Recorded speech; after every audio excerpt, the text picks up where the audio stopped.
Тоқаев Алматыға келіп тағы да сөз сөйлеп отыр.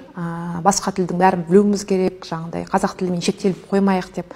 Оған дейін неге Ресейге барып Путинмен кездескенде орыс тілін дамыту туралы арнайы ұйымды жаңағыдай құруды ұсынды Тоқаев. Орыс тілінің мәселесін алға қоятындығы біздің Мәскеуден әлі де тәуелді екенімізді көрсете ме? Мен енді білмеймін, біреулер айтады, бұл Путинге жарамсақтану шығар, бұл жағы не дейміз, Ресейден қорқу шығар. Кейбіреулер айтады, бұны Путин айтқызып отырған шығар деген мәселе.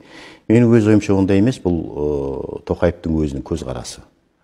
Осы уақытқа дейін де бұл кезінде премьер-министр болды, керек десеңіздер, сыртқы істер министрі болды көп жағдайда. Сол уақыттарда да бұның қазақ тіліне деген, мемлекеттілікке деген негативті көзқарасын біз көргенбіз. Бұл бағытта бірдеме жасаймын деген адам емес екенін біз білеміз. Сондықтан мен одан онша көп күткен жоқпын бұл бағытта. Сондықтан айтылып жатқандардың басқа нәрсенің әсері емес, бұл өзінің ниеті, бұл өзінің көзқарасы, бұл өзінің позициясы. Енді президент болғаннан кейін әрине бірдеме айту керек.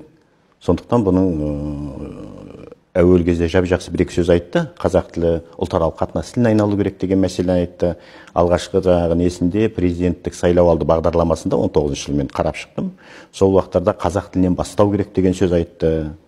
Бірақ айналып келеді да, орыс тілімен екеуі қатар болсын, бәріміз көп тілді білейік деген сияқты келеді. Және сіз байқайсыз ба, бұл сөздердің бәрі қазақ тілді қауымға айтылатын сияқты. Неге орыс тілді қауымға айтпайды?